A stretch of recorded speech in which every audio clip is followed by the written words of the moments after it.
Bonjour à toutes et à tous, ravi de vous retrouver pour cette nouvelle table ronde des 24 heures du climat. Au menu de celle-ci, nous allons tenter de voir comment éradiquer totalement ou presque les énergies fossiles en France. Vous savez que c'est un des pans de la stratégie nationale bas carbone et c'est l'une des façons pour nous de totalement décarboner notre société. Pour évoquer ce sujet brûlant, Olivier Sidler, qui est le membre et l'un des fondateurs de l'association Négawatt, Catherine Levoul-Proust, qui est la directrice de la stratégie de GRDF.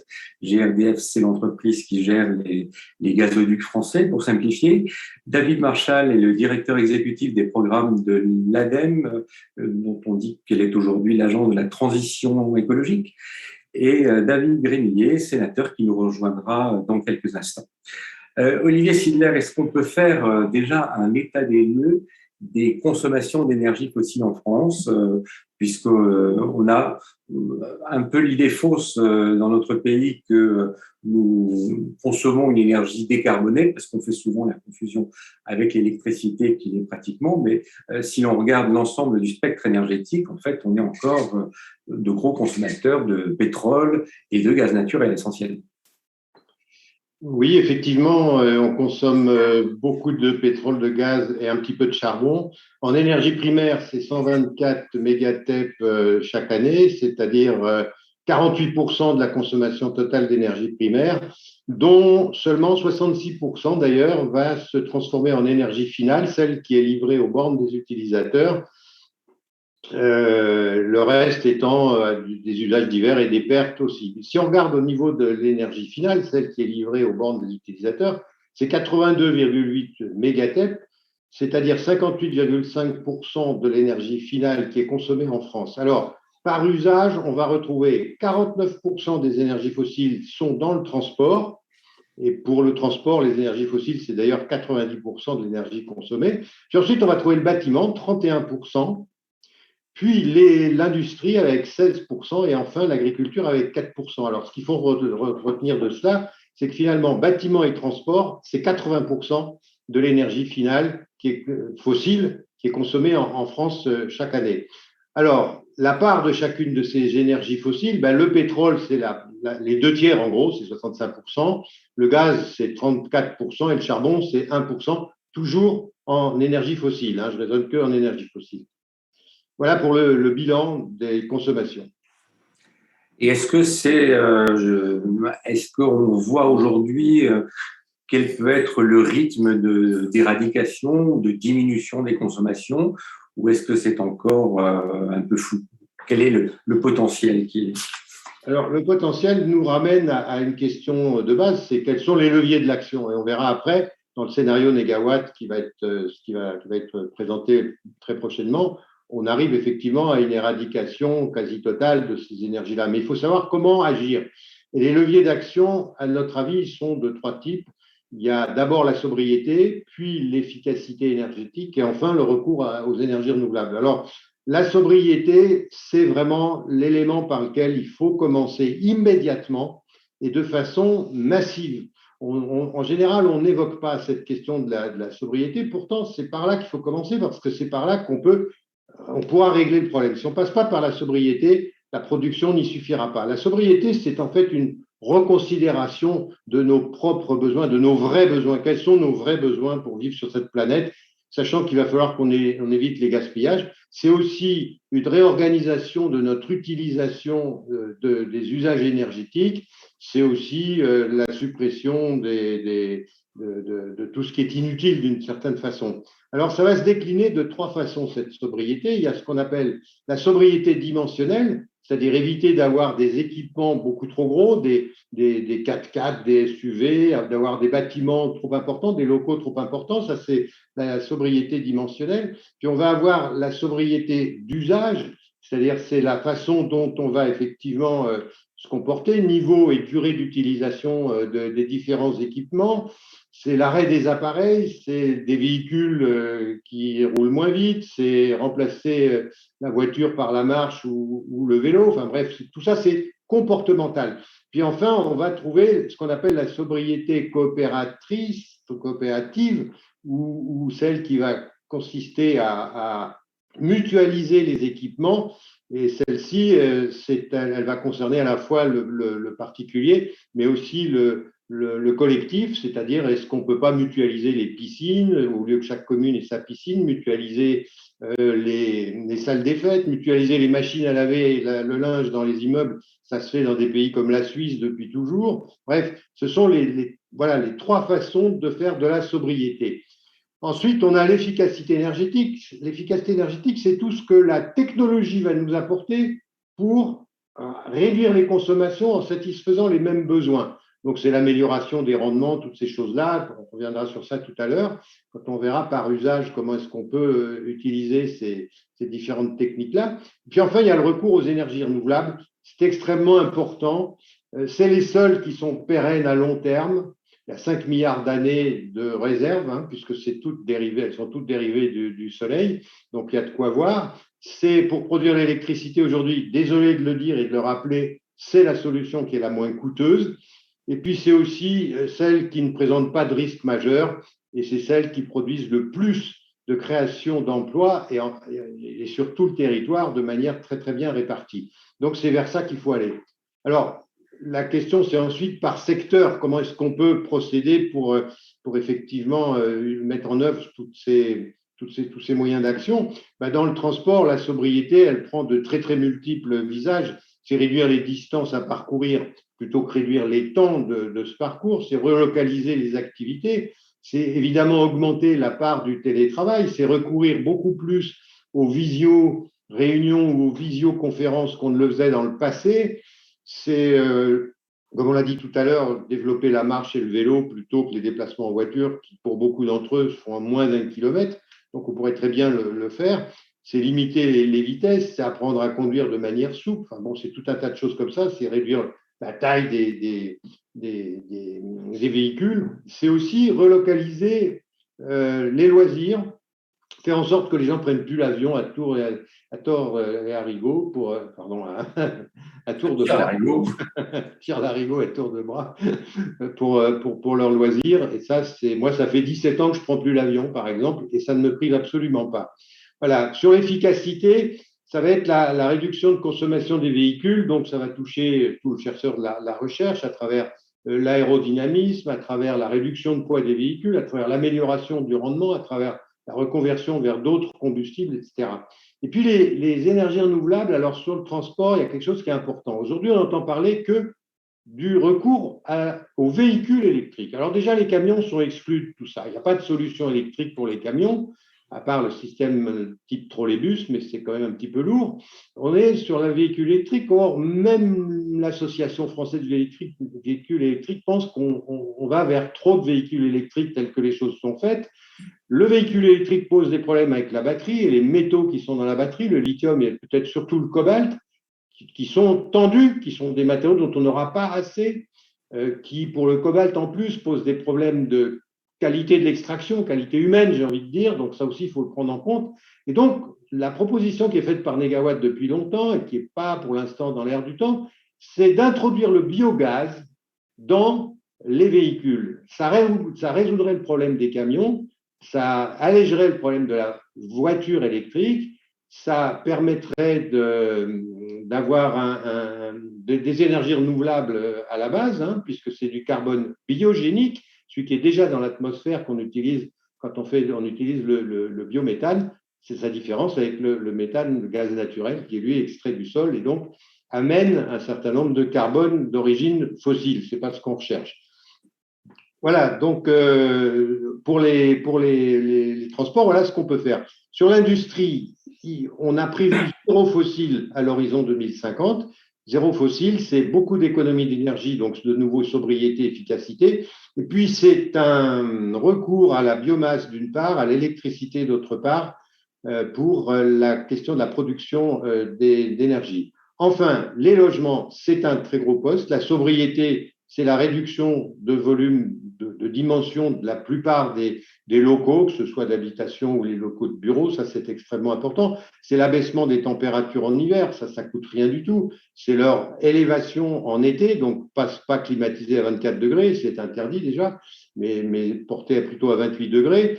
Et puis, c'est la réduction du taux d'équipement, du taux d'utilisation des équipements, du volume puisé d'eau chaude sanitaire, etc. Tout ça, chacun peut le faire, c'est assez facile, c'est la sobriété. Sur l'efficacité, c'est avant tout la rénovation complète et performante. Donc, une rénovation qui est en une seule fois, qui est au meilleur niveau de performance et pas des petits bricolages avec des résistances thermiques qui sont tout à fait insuffisantes. C'est aussi le développement, et j'insiste, des pompes à chaleur lorsqu'on utilise l'électricité.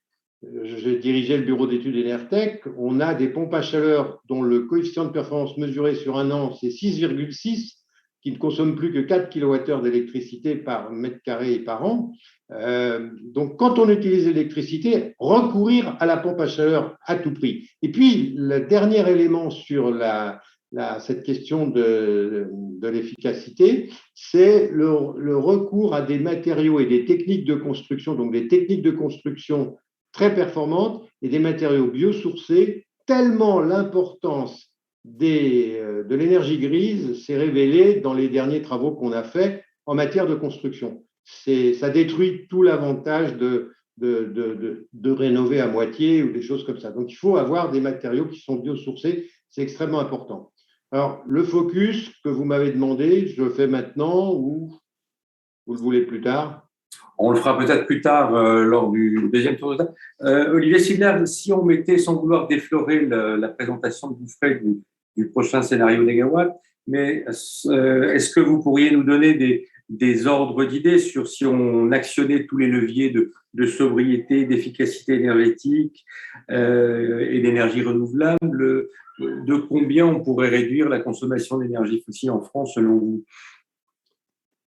De toute façon, le but du scénario Négawatt, c'est d'arriver à la neutralité carbone en 2050. On élimine pratiquement la totalité des énergies fossiles, pas complètement, mais pratiquement en 2050. On arrive à éliminer le recours à l'énergie nucléaire parce qu'on n'en a plus besoin, mais c'est beaucoup plus que dans le premier scénario. Ça va être présenté publiquement. C'est difficile qu'aujourd'hui, je vous dise. On n'en saura pas plus, d'accord, j'ai bien compris. C'est comme la hauteur du Mont Blanc aujourd'hui, vous ne l'avez pas su ce matin, mais vous l'avez su à midi. Catherine Le Goul-Proust, merci de vous joindre à nous. Comme tous les gestionnaires de réseaux de transport, vous étudiez bien sûr toutes les questions de consommation. J'imagine que vous avez fait des études prospectives sur l'évolution de ces consommations et les conséquences que ça peut avoir sur la demande d'énergie fossile. Oui, bonjour à tous. Effectivement, en tant que distributeur et en lien aussi avec nos autres collègues opérateurs de réseau de gaz, nous faisons des simulations, nous suivons l'évolution de la demande en gaz et nous établissons des scénarios de prospective sur la demande en gaz. Sur le gaz naturel, j'apporte une précision là, puisque on est sur une table ronde où on parle d'énergie fossile, mais à l'intérieur des énergies fossiles, comme le disait Olivier Zidler, il y en a différentes. Et le gaz naturel fait partie effectivement des énergies fossiles, mais la moins carbonée des énergies fossiles. Et aujourd'hui, c'est une énergie qui est utilisée, supportée et encouragée en développement pour décarboner un certain nombre d'usages toujours liés au pétrole ou au fioul. Voilà. Alors, nous, ce que l'on voit très clairement en termes d'évolution, c'est qu'on constate depuis 10 ans, et on l'assume, on l'encourage et on la promeut, une baisse de la trajectoire de la consommation de gaz en France. Et les chiffres sont très clairs.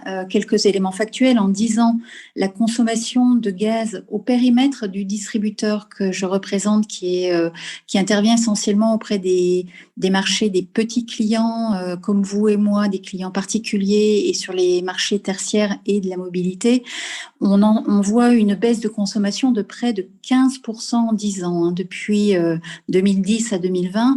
Et la bonne nouvelle, c'est que à la fois cette consommation est tirée par les efforts sur la performance énergétique des bâtiments que soulignait Olivier Zidler, et aussi par des dispositifs d'efficacité énergétique. Donc on voit que le développement et la consommation de gaz peut être lié effectivement à des dispositifs d'efficacité énergétique très salutaires et que nous encourageons. Alors, ce qui est intéressant, c'est quand même de ramener, et je me permets de le faire, de ramener cette perspective que l'on voit au niveau du distributeur à une échelle plus macro du marché du gaz en France de façon plus globale, puisque au-delà du marché des petits particuliers et du tertiaire, on voit que la tendance à la baisse des consommations en 2000 sur la décennie est moindre. Elle est de l'ordre de 6% si on enlève l'effet Covid que l'on a de l'année dernière. Et ce qui amoindrit cette baisse de demande en gaz, c'est en fait les consommations qui sont liées à l'industrie et surtout à la production d'électricité. En fait, les variations à la hausse que l'on constate d'une année à l'autre des volumes de gaz en France sont principalement liées au recours au gaz pour la production d'électricité, étroitement liées aux indisponibilités que nous connaissons du parc nucléaire et hydraulique, et notamment pendant les périodes de froid. Donc ça, c'est une caractéristique et une spécialité française, mais la bonne nouvelle dans ce que l'on observe dans les tendances, c'est vraiment que tiré par on est sur une baisse, et une baisse qui est relativement significative si on enlève effectivement les enjeux industrie et production d'électricité.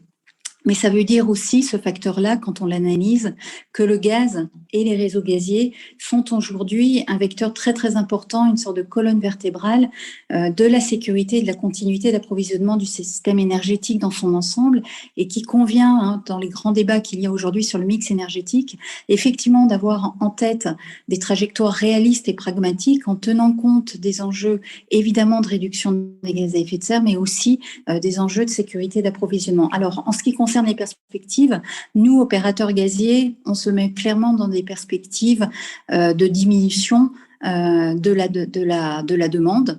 C'est une tendance, et la cause est entendue, et je pense qu'on la partage tous, c'est une tendance que l'on doit tous encourager. On le fait, on en est tous convaincus, et on table, nous, sur des scénarios qui sont en ligne avec ceux de la SNBC, qui peuvent aller jusqu'à des scénarios de baisse jusqu'à entre 10% et 27% de la consommation d'électricité, par exemple, en 2030. On travaille sur des scénarios de neutralité carbone, et on a des scénarios de neutralité carbone où les infrastructures gaz jouent un rôle très, très important. Et on est pleinement engagé sur ces éléments-là. Après, ce sont des scénarios qui reposent sur des hypothèses et des inducteurs qui sont extrêmement structurants, comme notamment les rythmes de rénovation énergétique, comme des hypothèses de croissance du PIB, comme des hypothèses d'équilibre énergétique. Et il y a aussi également des hypothèses et un enjeu à prendre en compte qui est celui de l'impact et du coût de ces différentes hypothèses et partis pris énergétiques sur le budget public et le budget des ménages.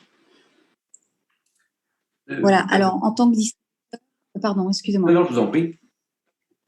Non, juste pour vous dire, en tant que distributeur, nous, sur la baisse des consommations, qu'est-ce qu'on fait concrètement pour accompagner ce mouvement ? On a deux principaux leviers d'action. Le premier, c'est d'outiller le réseau et les consommateurs, tous les consommateurs, d'outils qui permettent de mesurer. Et mesurer pour connaître mieux leur consommation d'énergie, et mesurer pour mieux piloter. Et la mesure, la connaissance de l'énergie, être conscient de ce qui peut influer à la hausse ou à la baisse des consommations d'énergie, c'est quelque chose de très important pour le pilotage. Et nous, ça se traduit très concrètement par la mise à disposition d'un outil qui s'appelle le comptage communicant, qui est en cours de déploiement auprès de nos 11 millions de clients, qui est associé à une promesse de réduction d'énergie de moins 1,5% par an sur la facture de gaz. Et on en est, là, le déploiement se passe plutôt bien. On en est à peu près à 8 millions de compteurs déployés. L'autre levier que l'on actionne et qui est très concret et très efficace, est celui en fait de la promotion et du déploiement, enfin de l'information, de la promotion auprès des consommateurs et des professionnels du gaz. Ça fait partie de nos missions de service public, de solutions d'efficacité et d'efficacité énergétique.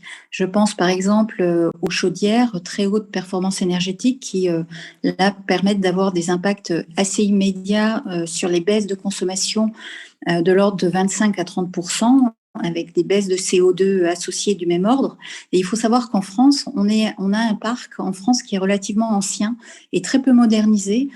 Si on regarde par exemple ce qui se passe en Allemagne ou aux Pays-Bas, on voit que le parc des dispositifs de performance, d'efficacité énergétique, en matière de, par exemple, chaudière à très haute performance énergétique, sont déployés à hauteur de 80% et 95% aux Pays-Bas. On n'est pas du tout à ces niveaux-là en France. Et on estime que si on passait en France de 30 à 100% de chaudières à gaz à très haute performance énergétique, ça nous permettrait d'économiser déjà un moins 10% sur la demande globale de gaz. Voilà. Alors, c'est effectivement, ça fait partie de un levier, c'est pas effectivement, c'est quelque chose qui n'enlève rien effectivement aux dynamiques de performance globale qui sont promues par Olivier Ziegler dans le scénario Négawatt. Vous n'avez pas évoqué, et ça me surprend beaucoup, ni les expériences d'injection d'hydrogène dans les réseaux de gaz, ni l'injection de gaz renouvelable. Alors, oui, parce que je suis restée sur votre première question, sur ce qu'on observait au niveau des tendances et des chiffres et nos projections sur le sujet. Effectivement, toute la filière des infrastructures gazières, et c'est une bonne nouvelle, est orientée vers effectivement 3 axes finalement pour passer de façon assez radicale des gaz fossiles à des gaz dits renouvelables au niveau des réseaux. Le premier, c'est effectivement, et je n'y reviens pas, de tabler sur des leviers. Le premier axe, c'est de tabler sur des leviers de sobriété et d'efficacité énergétique. Je l'ai déployé. Le deuxième axe, qui est très, très important, c'est effectivement de passer progressivement, mais de façon radicale dans le temps, du gaz bleu dit fossile au gaz renouvelable injecté dans les réseaux, au gaz renouvelable et bas carbone, et de façon massive. Et on partage tous un objectif de bascule à 2050 sur la base d'une demande en gaz réduite vers un 100% gaz renouvelable. Et donc ça, c'est possible. Des études l'ont établi et on a aujourd'hui une dynamique de filière qui est bien engagée. Alors cette dynamique, elle repose sur l'émergence de 3 gaz différents. Le premier gaz, le biométhane, qui est aujourd'hui une technologie très mature, et puis des gaz de synthèse issus de gazéification et l'hydrogène que vous évoquiez. Donc ces 2 derniers segments sont encore au stade de R&D. Ils font l'objet de programmes très actifs de R&D des opérateurs de réseau. Et on anticipe effectivement leur utilisation en termes d'usage de façon plus effective à un horizon 2030-2035 de façon plus conséquente. Le premier secteur sur lequel je peux faire un focus rapide, et Olivier Ziegler l'a évoqué, c'est le développement du biométhane. Vous le connaissez, qui est issu, effectivement, c'est du gaz qui a la même qualité que le gaz qui est naturel, qui est aujourd'hui dans nos réseaux, qui est produit à partir de déchets agricoles ou urbains, collectés localement, et qui permet effectivement, à partir d'un procédé de méthanisation, de produire un gaz dit CH4 naturel, entre guillemets, et qui participe ainsi au développement d'une économie circulaire. Donc aujourd'hui, c'est vraiment une production d'un gaz made in France qui est en cours, qui est bien engagé, qui appelle au secteur agricole en termes de production et aussi à un secteur industriel comme les bouts de stations, à partir des bouts de stations d'extraction, et qui permet effectivement qu'il y a plusieurs bénéfices, et notamment un premier bénéfice en termes d'efficacité sur l'impact des émissions de gaz à effet de serre, puisque selon différentes méthodes ACV, il permet de diviser par 10 ou par 5 les émissions de gaz à effet de serre émises. Et je ne détaille pas l'ensemble des externalités positives qui y sont associées en termes d'emploi, en termes de gestion des déchets, etc. L'avantage sur ce segment-là, sur lequel j'insiste, parce qu'aujourd'hui il est engagé, on est dans cette dynamique de transformation, c'est que le développement de cette énergie est relativement facile dans la mesure où il ne nécessite pas d'adaptation des infrastructures gazières très conséquentes. L'énergie, une fois produite, peut être injectée dans les réseaux sans grands investissements d'adaptation, Et cette énergie n'a pas de problème de stockage, elle n'est pas intermittente puisqu'elle bénéficie en fait tout de suite des infrastructures de gaz et peut être stockée sans problème. Donc c'était vraiment une énergie continue et ça c'est vraiment un plus pour une énergie renouvelable. Donc aujourd'hui on en est à un stade de développement qui est relativement encore jeune mais qui est dynamique. La filière à ce stade à GRDF on raccorde environ 2 méthaniseurs par semaine. La filière est dynamique. On a aujourd'hui plus de 26 TWh enregistrés, de projets enregistrés au registre des capacités. Et c'est une dynamique qui met cette filière ENR au-dessus des objectifs fixés par la PPE, qui sont de 6 TWh en 2023. Donc c'est vraiment une filière que nous, côté GRDF et l'ensemble des infrastructures gazières, encourageons. On encourage son développement selon des modalités durables et c'est une filière très prometteuse et qui permet aussi d'envisager une production en France d'une énergie utile à l'équilibre énergétique, au système énergétique et de limiter effectivement les importations de gaz naturel qui, on le voit aujourd'hui, peuvent susciter effectivement des tensions sur les marchés. Donc, ce sera plus facile pour les gestionnaires de réseaux gaziers de passer au renouvelable que pour vos confrères gestionnaires de réseaux de l'électricité. C'est-à-dire qu'il y a, là en l'occurrence, sur ce premier segment de gaz renouvelable, on constate effectivement une technologie mature et qui nécessite très très peu d'adaptation. En plus, on a une conjonction d'acteurs qui sont complètement alignés pour favoriser un plein développement de cette filière, l'ensemble des infrastructeurs de gaz y croient et orientent leurs investissements pour faciliter son développement. C'est une filière qui naît aussi avec beaucoup de programmes de R&D venant de différents secteurs agricoles. Des ONG aussi s'intéressent au développement de cette filière de façon à ce qu'elle se fasse selon les meilleures conditions de durabilité et d'acceptabilité. Donc, et les pouvoirs publics et la représentation parlementaire a créé aussi un cadre favorable avec un certain nombre de guidelines, mais favorable à son développement. Donc, ce premier segment est très intéressant. Il est en plein essor. Il gagne à être encouragé parce qu'il est au cœur à la fois des enjeux de décarbonation, de résilience, d'autonomie énergétique, de création de valeur et de bénéfices aussi pour le secteur agricole. Après, les autres segments de gaz renouvelable sont, eux, à des stades de R&D, mais sur des dynamiques extrêmement structurées et construites. Et on estime effectivement, dans notre vision de 100% gaz renouvelable, que le 100% peut être atteint un bon tiers à partir de biométhane en 2050 et les autres, sur les autres volumes par les gaz dits à venir sur la pyrogazéification et l'hydrogène. Merci Catherine Le Goulet-Proust. David Marchal, c'est un petit peu la saison des scénarios. Tout le monde attend évidemment pour les passionnés d'électricité ceux du RTE. Olivier Sidler n'a pas voulu nous dévoiler celui que Negawatt va sortir. Et j'imagine que vous allez nous faire la même réponse. Allez-vous nous dévoiler les scénarios de l'ADEME?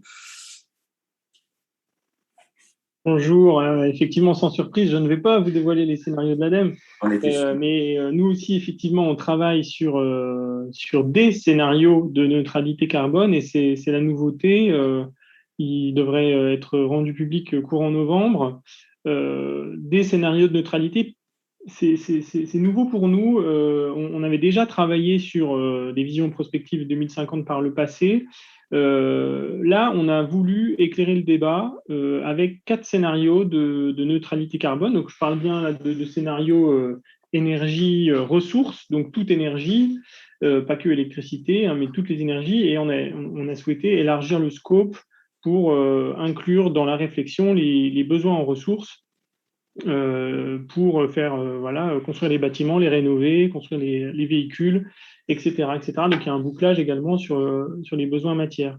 Alors, 4 scénarios, l'objectif, c'est d'essayer de voir si plusieurs futurs sont possibles pour cette neutralité carbone et on va dire, d'élargir ou de répondre à certaines questions qui avaient été posées avec la SNBC2, notamment par exemple sur la part de l'électricité, sur les différents leviers de décarbonation. Nous, avec ces 4 scénarios, on va essayer de voir notamment sur le niveau de demande d'énergie, il est possible d'atteindre la neutralité carbone avec des niveaux de demande d'énergie qui baissent plus ou moins. Si c'est possible, d'éclairer le débat en qualifiant ces scénarios-là par des indicateurs énergétiques, des indicateurs économiques également, pour que chacun puisse quelque part choisir le scénario qui, d'après lui, est le plus réaliste. Alors, dans nos 4 scénarios, c'est sûr que la part des énergies fossiles baisse drastiquement, notamment charbon et combustibles liquides. La question du gaz, je rejoins complètement ce que disait Catherine Le Boulproust à l'instant. Il faut bien distinguer le vecteur gaz, le réseau de gaz, et le gaz naturel. Dans nos 4 scénarios, le réseau de gaz garde une place. C'est un actif important à la transition. Il est utile. Et dans ces 4 scénarios, la part du gaz naturel dans le vecteur gaz est plus ou moins réduite. Elle peut être quasiment à zéro dans certains scénarios et donc atteindre quasiment 100% renouvelable. Et à l'inverse, rester plus significative dans d'autres scénarios. Alors ça veut dire qu'il y a des émissions de CO2, ça veut dire que par ailleurs, il faut capter ce CO2 par ailleurs dans l'économie. Néanmoins, je pense que c'est important de bien distinguer les deux. Dans ces scénarios-là, pour rejoindre aussi quelques chiffres que donnait Catherine, nous aussi, on pense que une bonne partie de ce gaz peut être produit par la filière méthanisation, donc du biogaz. C'est une technologie qui est soutenue par l'ADEME en complément des tarifs d'achat du biométhane. Et on pense qu'une centaine de térawattheures de biométhane dans les réseaux à l'horizon 2050, c'est quelque chose qui est envisageable sans pour autant grignoter sur les surfaces agricoles nécessaires à l'alimentation. Est-ce que vous posiez la question, peut-être allez-vous y répondre, y a-t-il plusieurs futurs possibles ou est-ce que dans les scénarios que vous avez explorés, finalement, il n'y a qu'une ou 2 voies qui sont à notre portée? Ça serait empiéter déjà un peu sur les conclusions, mais on a construit des scénarios en essayant de les rendre tous désirables dans leur construction selon les appétences de chacun. Il y a un scénario qui est beaucoup plus sobre et qui peut être désirable pour certaines personnes. Il y a un scénario où, à l'inverse, on essaye de conserver nos modes de vie actuels sans les changer et où c'est plutôt l'offre qui évolue. Et ça peut être aussi désirable pour d'autres catégories de personnes. Et tous les scénarios, ce que je peux dire aujourd'hui, c'est que tous nos scénarios représentent des défis. Que ce soit le défi de la sobriété du changement de comportement, que ce soit le défi de mettre en œuvre de la rénovation massive des bâtiments, le défi d'électrifier massivement le parc automobile en dehors des poids lourds, le défi de capter du CO2, d'augmenter les puits biologiques ou les puits technologiques via des nouvelles technologies. Tout ça, ce sont des défis. Donc, à ce stade, je n'ai pas de préférence à donner, mais en tout cas, la neutralité carbone en 2050, c'est un défi. Cela allait de pair. Sénateur Grémillet, je ne sais pas si vous nous entendez. Oui. Oui, je vous entends et je vous vois, oui. Bonjour, monsieur le sénateur. Oui, bonjour. Bonjour à tous, oui. Quel peut être, vu du parlementaire que vous êtes, finalement, les leviers d'action pour réduire le plus rapidement possible les consommations d'énergie fossile en France? Il y a plusieurs niveaux. Le premier niveau, il est très d'actualité, c'est la rénovation énergétique des logements, avec plusieurs entrées. Première entrée, c'est la construction. Deuxième entrée, c'est le choix des matériaux. Et ensuite, le système de chauffage qui peut être habilité à l'intérieur de ces logements. Et il faut l'intégrer dans un schéma aussi de précarité énergétique pour un certain nombre de ménages.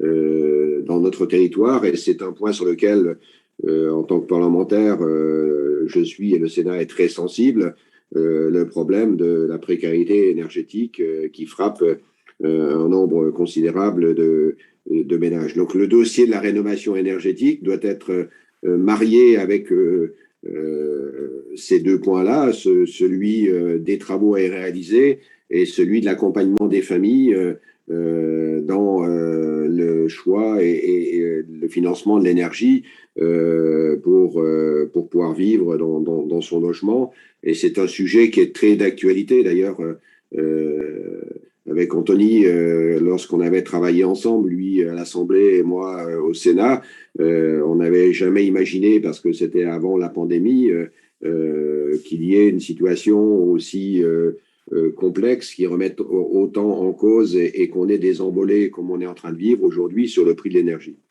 Le deuxième point sur lequel, on pourrait y revenir si on veut, mais c'est un sujet majeur et le texte qui est arrivé aussi sur climat, résilience, nous avons fait un certain nombre d'avancées où il y a eu aussi là un accord entre le Sénat et l'Assemblée au niveau de la CMP sur un certain nombre d'arbitrages permettant d'être plus efficace sur la rénovation et un plan plus ambitieux sur la rénovation énergétique.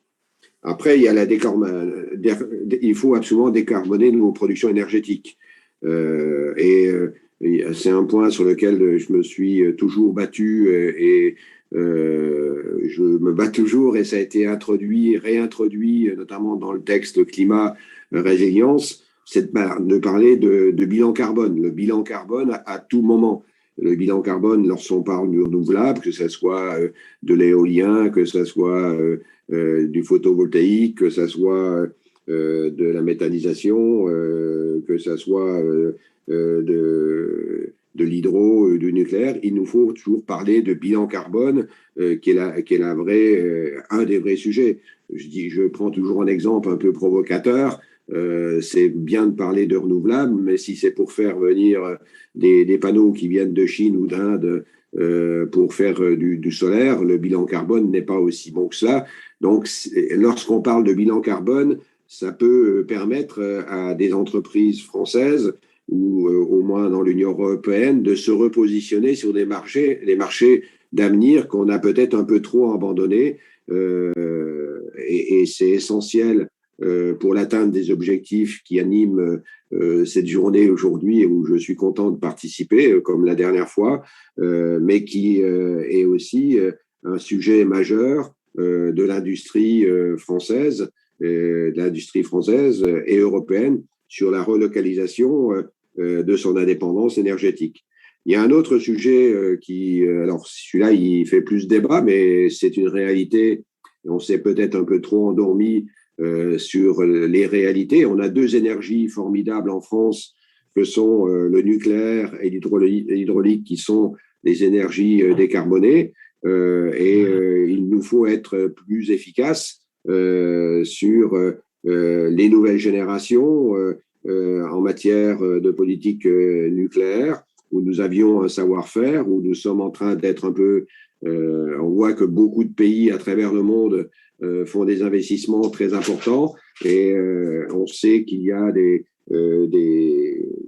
innovations qui vont arriver d'une manière très importante sur à la fois les déchets, sur cette notion de bilan carbone du nucléaire, qu'il faut aussi, ça fait partie des atouts qu'a notre pays, comme le sujet de l'hydraulique. Et l'hydraulique, j'ai eu la possibilité, en tant que rapporteur, d'introduire dans le texte climat résilience, il y a eu un texte qui a été voté au Sénat sur l'hydraulique, relancer la politique d'indépendance énergétique à partir de renouvelables qu'est l'hydraulique, et ça a été inscrit en dur et ça a été retenu aussi dans le cadre de la CMP. On a un sujet intéressant aussi sur lequel il faut avancer, le plan de relance en parle, c'est le dossier de l'hydrogène. Le dossier de l'hydrogène fait partie des sujets sur lesquels il ne faut pas prendre de retard. Et c'est un peu comme le sujet de l'électrique. N'oublions pas que s'il y a eu des voitures électriques, c'est parce qu'au départ, il y a eu des collectivités qui ont fait des investissements et qui ont permis d'industrialiser, entre guillemets, la production de voitures à énergie électrique. Et aujourd'hui, je suis très, très confiant, c'est ma nature, sur l'avenir, parce que quand je vois les collectivités, je pense à la région Grand Est, mais pas que, je crois qu'il y a beaucoup de régions qui ont fait ces investissements dans leurs responsabilités en matière de transport, de faire des commandes fermes en matière de motrices hydrogène, eh bien, c'est de cette manière-là qu'on va industrialiser, qu'on va effectivement permettre d'inscrire comme alternative aux fossiles des moyens de transport collectif notamment, de transport pour l'entreprise, peut-être moins pour le particulier, mais au moins pour tout ce qui est de l'activité de gros volume ou de transport collectif, qu'il soit autocar ou qu'il soit ferré, voire maritime, parce que ça fait partie des sujets aussi à évoquer. Et puis, il y a le sujet du biogaz.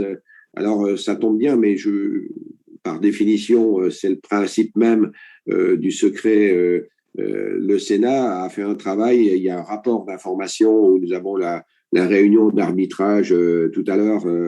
Lorsque je vous aurai quitté, je pars à cette réunion. Je faisais partie de ce groupe sur le rapport d'information biogaz. Effectivement, il y a un sujet territorial intéressant à travailler. Je dis territorial parce qu'il concerne à la fois les particuliers, il concerne la commune, il concerne les départements, les intercos, et il concerne la région, puisque dans le cadre des responsabilités nouvelles qu'auront les régions, il y a un schéma de développement qu'il va falloir intégrer. Et tout à l'heure, j'entendais avec beaucoup d'intérêt une autre personne qui participe à notre table ronde, c'est Catherine, alors je ne sais plus son nom, mais c'est Catherine, qui évoquait effectivement, et je pense au réseau de gaz, qui, là encore, il ne faut pas faire n'importe quoi, et il faut aussi développer le biogaz, qui est, à mon avis, tout au début de son développement. Il y a un potentiel énorme de biogaz en France. Il faudra qu'on soit intelligent. Quand je dis intelligent, c'est-à-dire qu'il ne s'agit pas de faire disparaître de la terre agricole à des fins alimentaires pour en faire du gaz, en faire de l'énergie. Ça doit surtout gérer les déchets, qu'ils soient agricoles, de l'agroalimentaire, voire autres, voire des déchets ménagers. Il y a un potentiel de collecte et de tri qui doit, et de biomasse à partir, là aussi, de la ressource forestière. Donc, il y a un potentiel réparti dans nos territoires assez intéressant qu'il faut organiser, qu'il faut développer. Il y a des gisements. Et maintenant, je parle moins de déchets et je parle le plus de coproduits qui sont issus de l'activité agricole, de l'activité humaine, de l'activité artisanale et industrielle, du fonctionnement même de notre société, qui peuvent nous permettre des productions énergétiques non négligeables. Et puis, il y a un point alors, qui est un sujet de débat. Et là encore, je pense que la pandémie nous a ramené un peu les pieds sur terre.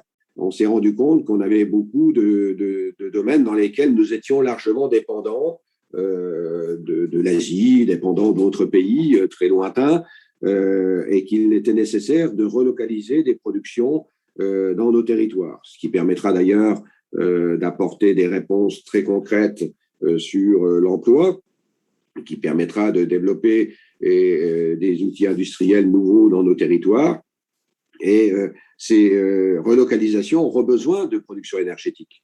Donc, je suis d'accord sur la sobriété énergétique, mais si on est lucide, il faudra aussi prendre en compte ces besoins nouveaux si nous ne voulons plus être dépendants, ces besoins nouveaux en termes de fourniture énergétique, quelle qu'elle soit cette énergie, pour faire fonctionner ces entreprises que nous avons envie de voir fonctionner sur nos territoires et qu'ils soient bien sûr en France, pourquoi pas en Europe, parce qu'ils vont contribuer, ces repositionnements, à être des acteurs importants de la transition des économies fossiles et qui répondront effectivement concrètement au sujet d'aujourd'hui qui nous anime. Voilà très rapidement les points sur lesquels je souhaitais intervenir, tout en restant à votre disposition. Merci, sénateur Grémier. Je voudrais qu'on essaie de voir quels sont aussi les leviers qu'on peut actionner rapidement. Alors, je crois que Daniel Marchal et Catherine Le Boulcroust peuvent nous en proposer quelques-uns et sans doute Olivier Sidler aussi. David Marchal, qu'est-ce qu'on peut faire rapidement pour chasser le carbone? En fait, on voit bien dans nos discussions là que si on est tous d'accord pour abaisser les consommations d'énergie fossile, ça n'en est pas pour autant facile. Le sujet du climat, c'est un sujet global et c'est plus facile de faire bouger les acteurs si on y trouve des co-bénéfices locaux. Donc on a évoqué la qualité de l'air pour la mobilité, la précarité pour le bâtiment et la compétitivité pour l'industrie. À chaque fois, qualité de l'air, précarité, compétitivité, ça c'est du local et ça peut permettre de trouver, on va dire, des co-bénéfices qui permettent de lutter pour le climat et d'abaisser les consommations d'énergie fossile. Moi, j'ai un retour d'expérience à donner justement sur le volet industriel, puisque l'ADEME, on va dire, aide et soutient le développement à la fois des énergies renouvelables et du déploiement de l'efficacité énergétique industrielle au travers du Fonds de décarbonation de l'industrie, qui est un outil du plan de relance. On a des outils là qui sont extrêmement efficaces. Le fonds chaleur, ça permet de développer de la chaleur renouvelable, y compris pour l'industrie, à moins de 5 euros d'aide par mégawattheure. Donc, c'est très bon marché, on va dire, en termes d'aide publique par mégawattheure produit. C'est un système qui fonctionne depuis plus de 10 ans maintenant, plus de 6500 installations aidées en France. Ça fonctionne. Et on voit qu'avec le fonds de décarbonation de l'industrie, il y a un coup d'accélérateur qui a été donné. Ce fonds de décarbonation de l'industrie, c'est 1,2 milliard d'euros qui ont été mis pour soutenir la transition des secteurs industriels. Il faut avoir en tête que l'industrie en France, c'est 20% des émissions de GES et que 75% de ces émissions sont concentrées sur des gros sites. Donc tout l'enjeu là de ce fonds de décarbonation, ça a été de cibler un peu les gros sites industriels pour, on va dire, sortir le charbon, sortir des énergies fossiles et en même temps soutenir des investissements productifs de modernisation de ces usines. Le tissu industriel, enfin, c'était évoqué par monsieur le sénateur, on a besoin de relocaliser, mais on voit bien que notre tissu industriel, sans on va dire, incentive sur le prix du carbone suffisamment forte et dans l'incertitude aussi, faut se mettre à la place des acteurs industriels, ils sont souvent des multinationales, ils préfèrent peut-être investir dans d'autres pays où les conditions sont meilleures. Donc ces nouvelles subventions, ces nouveaux fonds, là, ils ont permis aussi de faire en sorte que des investissements de modernisation des usines soient réalisés en France. Et ces investissements, ils ont vraiment un co-bénéfice climat et un co-bénéfice compétitivité, puisqu'ils vont permettre de pérenniser ces emplois et cette production en France. Je pense que c'est très important à avoir en tête. C'est vraiment un dispositif qui fonctionne super bien. Aujourd'hui, on a plus de quasiment une centaine de projets qu'on a soutenus à la fois sur la décarbonation de l'industrie et la chaleur bas carbone pour quasiment plus d'1 million de tonnes de CO2 évitées par an. Donc, c'est vraiment des objets là qui ont un impact très significatif en termes de lutte contre le changement climatique. Voilà ce que je peux dire par rapport à ça. Aujourd'hui, l'enjeu, c'est de pérenniser ces fonds, puisque ce fonds-là est un dispositif du plan de relance. On voit bien que l'enjeu pour décarboner l'industrie, c'est de pouvoir continuer. Donc, il y a vraiment un gros enjeu à pérenniser ces fonds dans la durée. De même que, par exemple, les dispositifs de soutien à l'hydrogène qui étaient cités tout à l'heure, où là, il faut pouvoir pérenniser des dispositifs qui permettent effectivement le déploiement d'écosystèmes dans lesquels on soutient à la fois la production d'hydrogène et le développement de véhicules, par exemple, par les collectivités. Merci. Juste pour finir en 2 mots, on ne peut pas faire une table ronde sur les fossiles à l'Assemblée sans parler de la fiscalité carbone. On voit bien là qu'on est obligé de mettre en place des subventions ou des contraintes réglementaires pour parvenir à faire sortir les énergies fossiles du paysage. La fiscalité carbone, c'est un sujet qu'il faudra sans doute remettre sur la table. À l'ADEME, on avait proposé une contribution climat-solidarité, dans le sens où il est important que si on remet en place ou si on accentue cette fiscalité carbone, il faut qu'il y ait une redistribution des bénéfices de cette taxe au sein des populations les plus touchées. Et puis, comme je le disais, c'est vraiment important de mettre en avant les co-bénéfices liés les co-bénéfices locaux liés à la sortie des fossiles. Et nous aussi, on pense que dans cette lutte, certes, il y a l'efficacité, certes, il y a le développement des énergies renouvelables, mais il y a aussi beaucoup de comportements qui rentrent en jeu. Donc, les changements de comportement, la sobriété et les changements de comportement, c'est deux leviers très incontournables pour parvenir à diminuer la part des énergies fossiles en France. Merci David Marchal pour ce point très précis.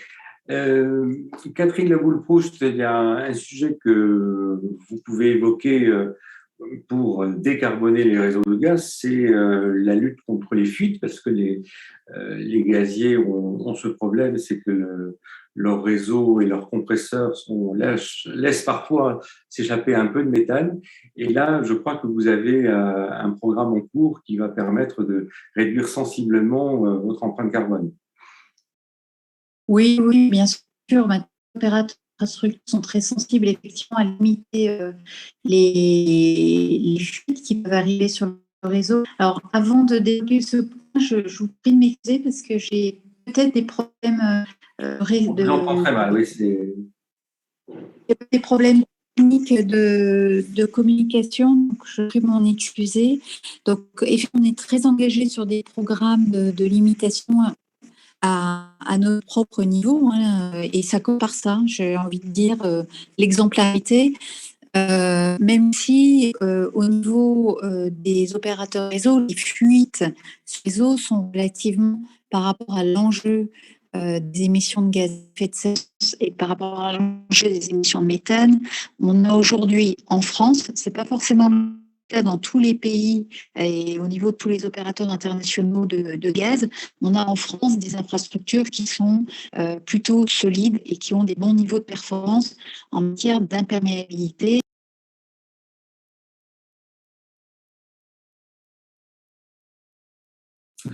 On a perdu Catherine Le Boule-Proust. Alors, peut-être pour terminer. Excusez-moi, oui, c'était juste, excusez-moi. Et donc, pour être relativement rapide, côté GRDF, un plan de réduction, effectivement. Excusez-moi, Madame Le Boule-Proust, mais on vous entend très très mal. Ah, très bien, j'arrête. Sur deux. Ok. Je suis désolé. Très bien. Désolé, merci. On a bien compris que GRDF était engagé dans la modernisation de ces réseaux et la poursuite de leur étanchéité. Pour finir, peut-être un mot avec Olivier Sidler, si, bien que vous ne nous dévoilerez toujours pas votre scénario, s'il y avait une proposition que vous pourriez faire pour accélérer un peu plus la chasse au carbone, quelle serait-elle ? Alors, ça a été dit par David tout à l'heure. C'est vrai que la sobriété, c'est immédiat. Si chacun modifiait ses comportements, vous arrêtez de prendre l'avion, vous changez vos modes de déplacement, tous les gestes, ça peut produire déjà plus de réduction des consommations. Je le dis parce que je l'ai fait et j'ai été impressionné par tout ce que j'ai réussi à économiser dans ma famille, dans mon travail, etc. Donc voilà, ça c'est le premier geste. Les premiers gestes, c'est immédiat. On peut immédiatement baisser nos consommations. Non, la deuxième chose vraiment importante sur laquelle je voudrais revenir, c'est justement cette affaire de rénovation. C'est le sujet sur lequel j'ai le plus travaillé depuis plusieurs dizaines d'années. Il se trouve que lorsqu'on fait des scénarios pour voir comment respecter la PPE à l'horizon 2028, la PPE nous impose sur le secteur résidentiel 74 TWh d'économie d'énergie finale. On s'aperçoit que tous les scénarios, sans aucune exception, même celui qu'a fait la DGSE, la Direction Générale de l'Énergie et du Climat, voilà, récemment, tous les scénarios exigent plus de 700 000 rénovations par an au meilleur niveau de performance. Or, pour atteindre ce niveau de performance, de nombre de rénovations, il n'y a que l'obligation à rénover qui le permet. L'incitation, nous amène à rénover 30 000, 40 000 logements au bon niveau chaque année. Puis il y a un certain nombre de gestes, mais dont il n'est pas prouvé qu'ils apportent vraiment grand-chose. Donc il faudrait passer sur l'obligation à rénover. Or, la loi climat et résilience, je suis désolé, elle était censée mettre en application ce que la Convention citoyenne avait proposé. La première mesure de cette convention, c'était l'obligation de rénover. L'obligation de rénover, elle n'apparaît nulle part dans cette loi climat et résilience. En revanche, ce que nous a proposé la loi, une seule mesure, une seule, j'insiste bien, pour ce qui concerne la rénovation, qui est importante pour elle, c'est que tous les logements loués en classe F et G devront avoir quitté les classes F et G d'ici 2028. C'est-à-dire les propriétaires bailleurs passeront en classe E. Ils n'ont aucune contrainte à aller plus loin.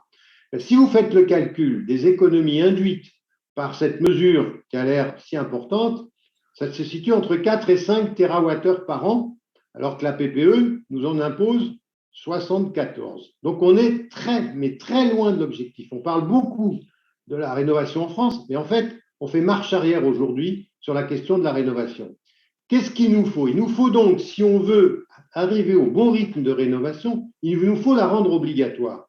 Pour la rendre obligatoire, il faut qu'elle soit acceptable par les Français. Pour qu'elle soit acceptable par les Français, à mes yeux, il y a 3 conditions. La première, c'est qu'il y a un financement prévu pour tous les ménages, sans exception, avec un plafonnement, par exemple 40 000 € par logement collectif, 60 000 en maison individuelle, puis un plafonnement aussi sur les mètres carrés, le prix au mètre carré. Ce financement, il est déjà trouvé, on a déjà plein de solutions qui existent. Il y a même un député de l'opposition qui a proposé déjà un dispositif qui marche très bien. J'en ai proposé moi-même. Il y a des solutions qui se développent au niveau européen. On sait le faire. Voilà. C'est 25 milliards par an pendant 30 ans. On sait le faire, il n'y a pas de problème. Ça coûte 2 à 3 milliards à l'État, c'est tout. Deuxièmement, il faut qu'il y ait un reste à charge nul. C'est-à-dire qu'il ne faut pas que les gens aient en plus un remboursement d'emprunt futile à taux zéro et des charges de chauffage qui sont telles qu'effectivement, il y a plus de dépenses avant qu'après la rénovation. Donc là, il y a aussi des mécanismes qui existent. On est prêt à en discuter si c'est nécessaire. Ça sera de toute façon assez marginal. Et puis la troisième chose, c'est le guichet unique. Voilà. Ça, c'est les 3 conditions qui sont nécessaires pour que les Français acceptent. Je vous rappelle que depuis 2007, il y a un sondage d'opinion qui est fait par l'ADEME tous les ans. Dans les questions posées, il y a « Êtes-vous favorable à l'obligation rénovée ?» Eh bien, ça varie d'une année à l'autre, mais depuis 2007, ça varie entre 65 et 80% de réponses favorables. Aujourd'hui, ce qui coince, de toutes les relations que j'ai pu avoir dans les cabinets ministériels et partout ailleurs, ce qui coince, c'est que le politique a peur de cette décision qui va apparaître comme une énorme contrainte, une privation de liberté. Enfin, on a tout un discours aujourd'hui, on entend bien autour de la vaccination. Ça va recommencer et la grande crainte, c'est que tout le monde redescende dans la rue, mais de façon violente. Pour sortir de cette ornière qui fait qu'effectivement, il ne se passera jamais rien, je propose qu'on fasse un référendum. Puisque 65 à 80% des Français disent qu'ils sont favorables, il y a pas mal de chances que le référendum sorte positivement. S'il sort positivement, on aura gagné. S'il sort négativement, c'est un statu quo. C'est tout, on n'aura rien perdu. Et de la sorte, les politiques auront une légitimité à enfin rendre obligatoire la rénovation. Ça pose un tas d'autres problèmes dont on n'a pas le temps de parler ici, sur la formation des artisans, etc. Mais les artisans ont besoin d'une vision si on veut qu'ils s'impliquent dans ce sujet. Pour l'instant, ils n'ont pas de vision, ils travaillent au coup par coup, il n'y a pas de demande sur la rénovation. Et donc, il faut changer cette façon d'avancer, sinon, c'est fichu, on ne pourra jamais rénover l'ensemble du parc de logement d'ici 2050. Voilà. Merci Olivier Sidler. Je crois que c'est un message bien compris à tous les candidats à la présidentielle, et ils sont nombreux, semble-t-il. Nous allons conclure cette table ronde parce que nous en avons une autre qui est un petit peu la suite logique, puisque c'est comment décarboner le chauffage dans les logements. Je vous remercie à toutes et tous d'y avoir participé, d'y avoir assisté, et rendez-vous sans doute l'année prochaine sur un sujet similaire. Merci à tous. Merci. Au revoir. Au revoir. Merci.